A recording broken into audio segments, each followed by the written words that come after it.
Pinecrest Meadows was a serene and exclusive neighborhood, its clean streets lined with manicured lawns and modern villas. On a crisp Saturday morning, Claire Thompson stepped onto her driveway, broom in hand, feeling the pride of a new homeowner. At 42, Claire, a major in the U.S. Army, had finally settled into civilian life after 2 decades of service overseas. Purchasing this house was a personal victory, symbolizing years of hard work and dedication. Dressed casually in a blue t-shirt and sweats, her curly hair tied back, she was determined to make her new home shine.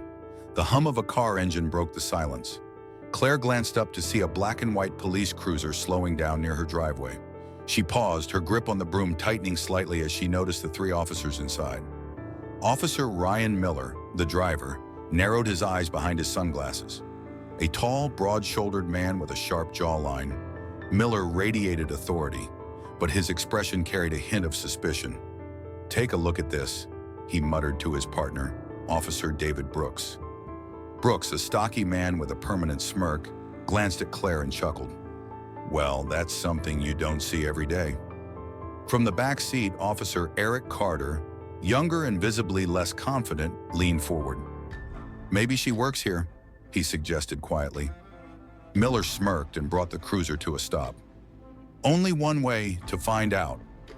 Claire set her broom down as Miller and Brooks exited the car, their strides deliberate. Carter hesitated before following. The 3 approached her driveway, and Claire straightened, maintaining a calm exterior. "Good morning," Miller began, his tone more interrogative than friendly. "What's going on here?" Claire raised an eyebrow, surprised by the question.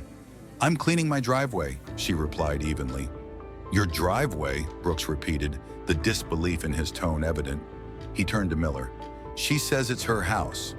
Miller crossed his arms, his sunglasses reflecting the bright sunlight. "Mind showing us some ID? Just to clear things up." Claire's expression hardened. "I don't need to show you anything," she said firmly. "This is my property, and I've done nothing wrong."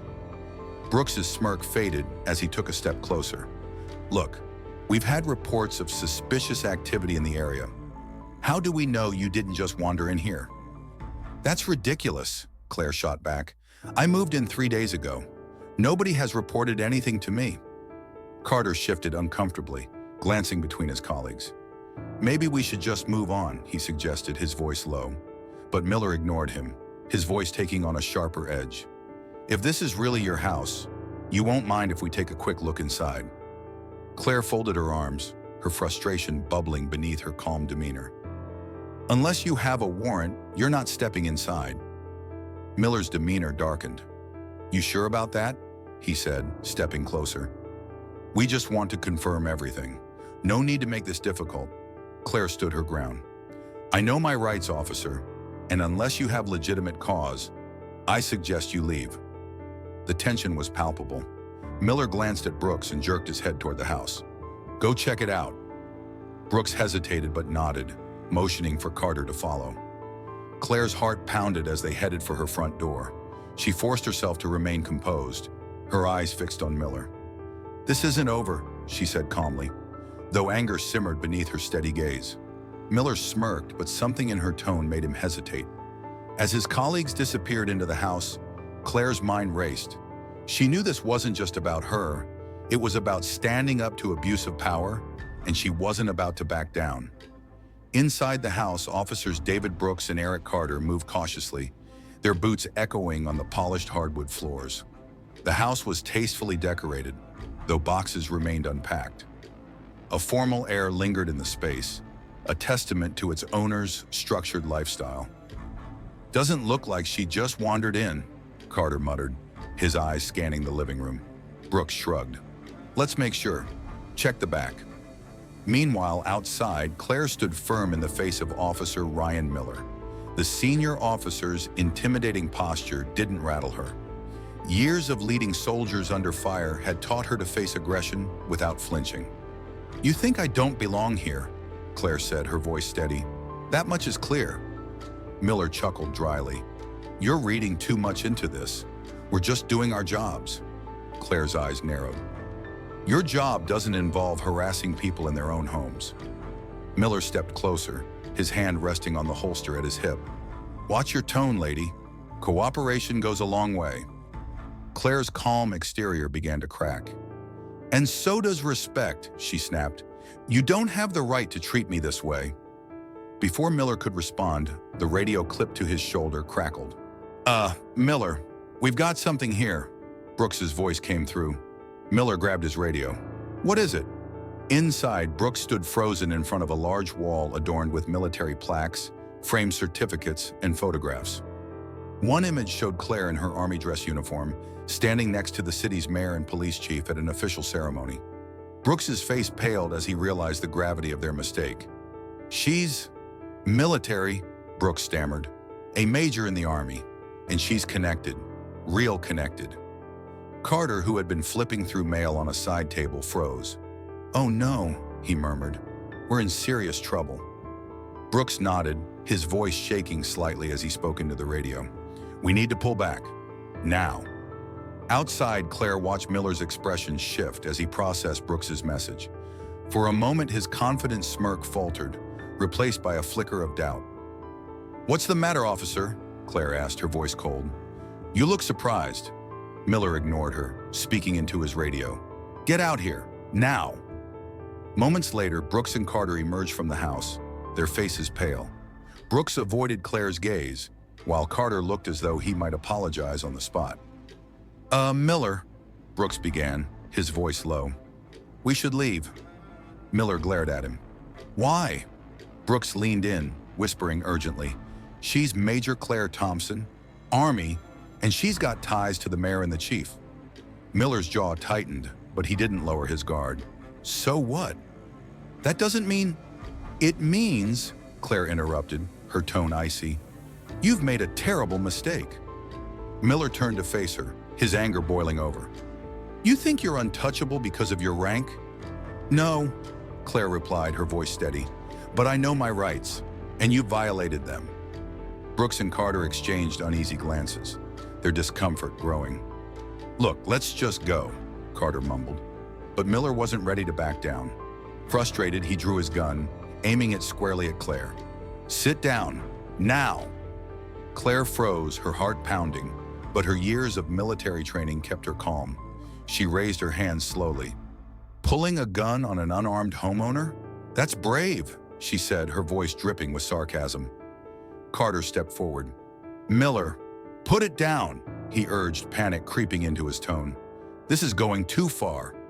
She's not in charge here, Miller snapped, his grip tightening on the weapon. No, but I am, Claire replied coolly, her eyes locking onto his. And you've already lost. Miller hesitated, his resolve faltering under her gaze. Before he could respond, Brooks reached out and placed a hand on his arm. Miller, enough. We need to leave. Now. Reluctantly, Miller lowered his weapon, though the anger in his eyes remained. Claire exhaled slowly, her pulse racing. She pointed toward the cruiser. Get off my property. Without another word, the three officers retreated to their vehicle. Claire stood motionless until the car disappeared down the street. Then she turned and walked back inside, locking the door behind her. Her hands trembled as she accessed her security footage. The entire encounter, every word, every gesture, had been recorded. Claire saved the file and opened her phone. This is Major Claire Thompson, she said when the sheriff's office answered. I need to report an incident of police misconduct. She ended the call, her jaw set. This wasn't over, not by a long shot. The next morning, Claire Thompson strode into the sheriff's office, her posture firm and commanding. She wore her Army service uniform, her decorations gleaming under the fluorescent lights. Conversations hushed as officers and staff turned to look at her.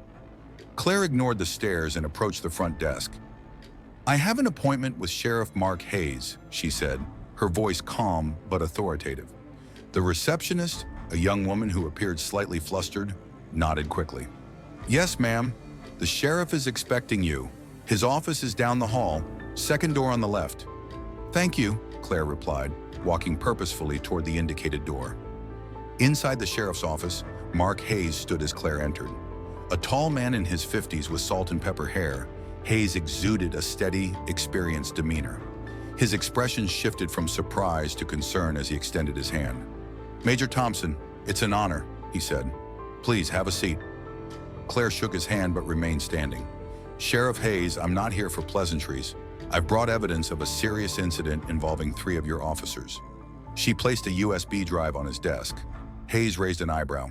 Go on, Claire explained, recounting the previous day's events in measured detail.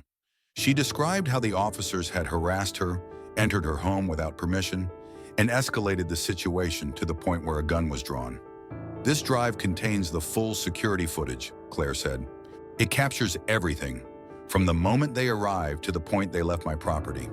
Hayes plugged the drive into his computer, and together they watched the video. As the footage played, Hayes' expression grew darker.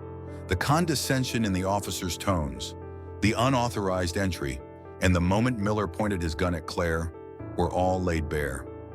When the video ended, Hayes leaned back in his chair, letting out a slow breath. This is unacceptable, he said. I can't believe this happened under my watch. It did, Claire replied bluntly. And I expect action. If this isn't addressed, I'll take this to higher authorities in the media.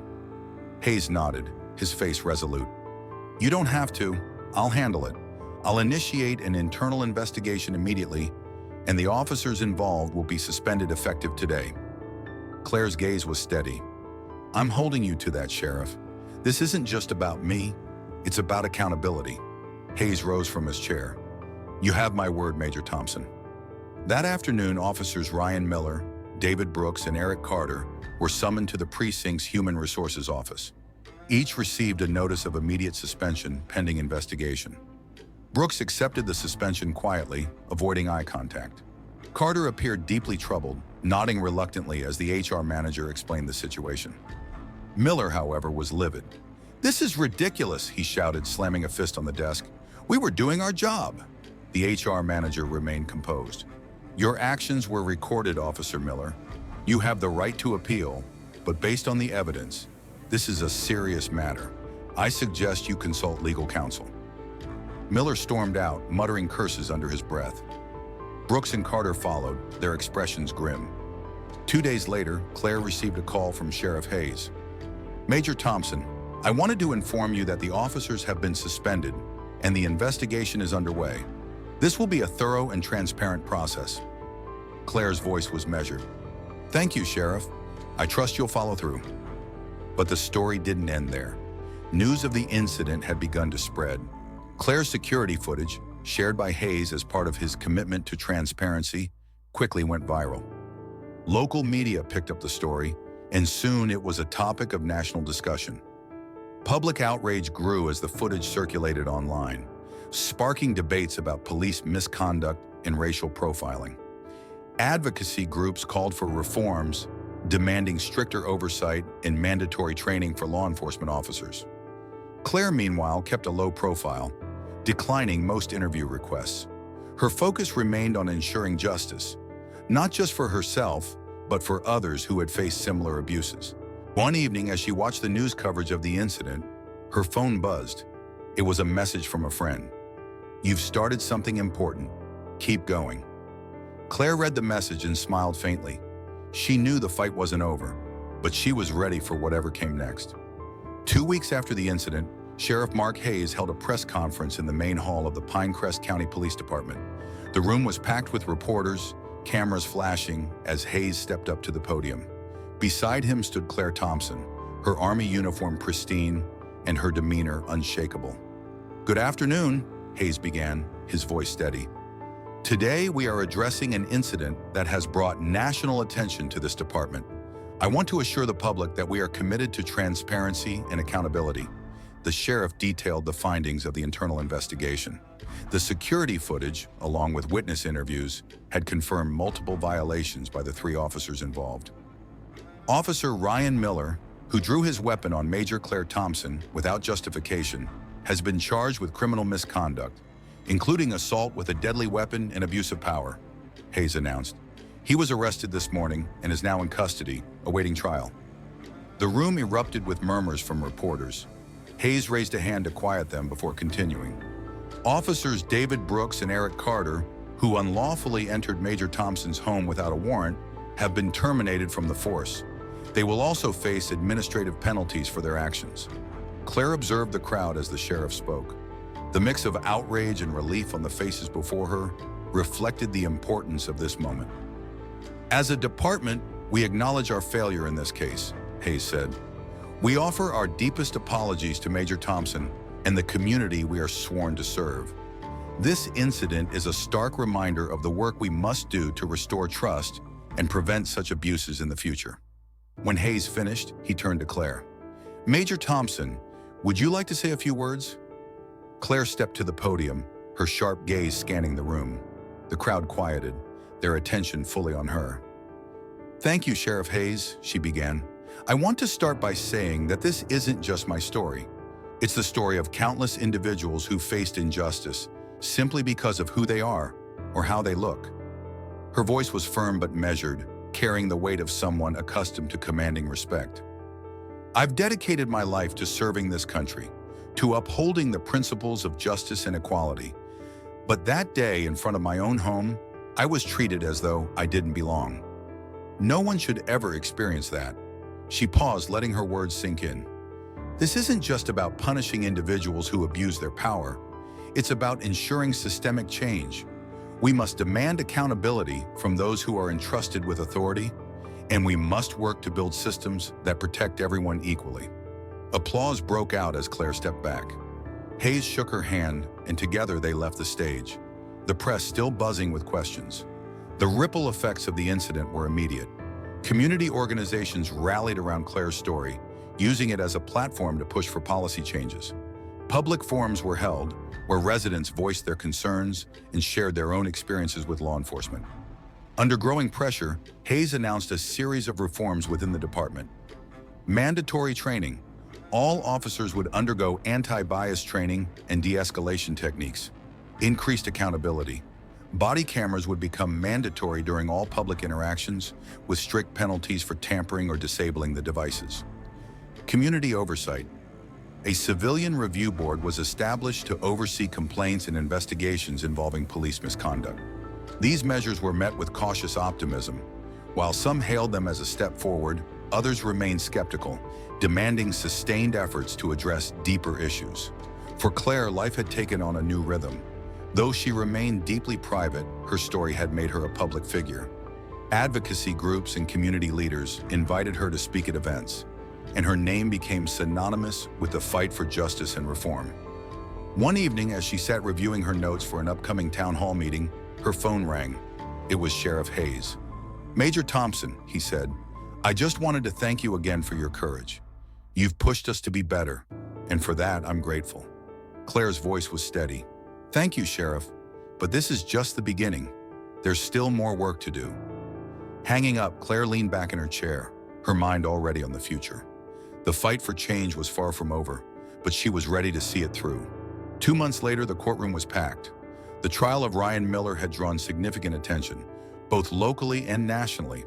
Claire Thompson sat calmly in the witness stand, her Army uniform crisp, her demeanor unshakable. Her testimony was clear and precise, detailing the events of that morning with the same discipline she had applied throughout her career. The prosecution presented the security footage as evidence. The video played on a large screen, showing Miller drawing his gun on Claire and the other officers unlawfully entering her home.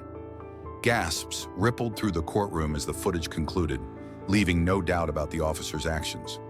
Miller's defense attorney argued that his actions were a response to a high-pressure situation, but the judge was unmoved. The evidence painted a clear picture of abusive power, rooted in prejudice rather than any legitimate threat. After days of deliberation, the jury returned with their verdict. Guilty. Miller was sentenced to 4 years in prison for assault with a deadly weapon and criminal misconduct. As he was led away, his expression was a mix of anger and resignation. For Claire, the moment was bittersweet. Justice had been served, but the larger battle for systemic change was far from over. In the months following the trial, the Pinecrest County Police Department implemented the promised reforms. Officers attended mandatory training sessions on bias, de-escalation, and community engagement. Body cameras became a standard issue, with strict protocols to ensure transparency. The newly formed Civilian Oversight Board quickly became a critical part of the department's accountability process.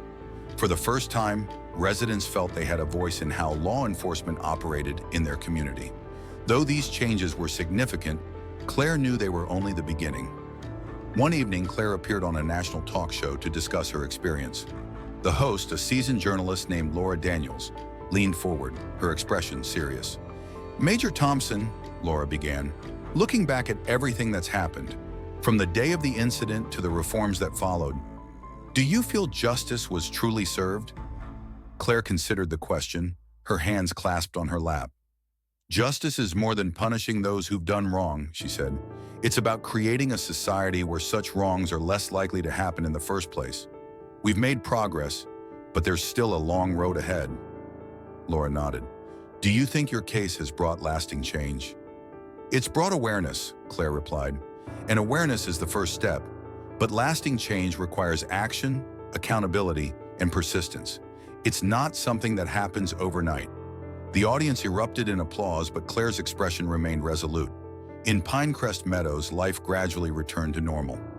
Claire became a quiet but active presence in the community, participating in neighborhood events and speaking at schools about leadership, integrity, and resilience. Her story inspired many, not just because of what she endured, but because of how she turned her ordeal into a call for change.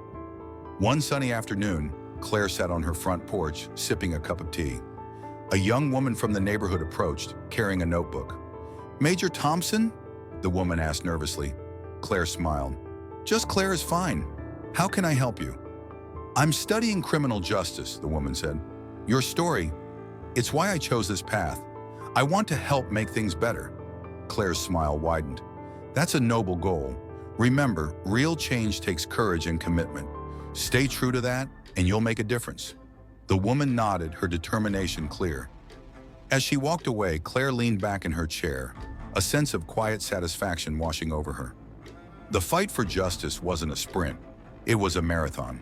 But in moments like these, she felt confident that the future was in good hands.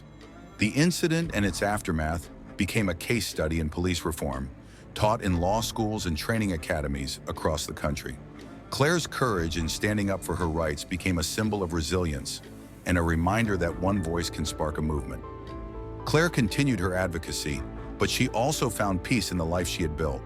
Her villa in Pinecrest Meadows became a place of solace, a space where she could reflect on the journey behind her and the road ahead. Because in Claire Thompson's world, the fight for justice never truly ended. It evolved one step at a time.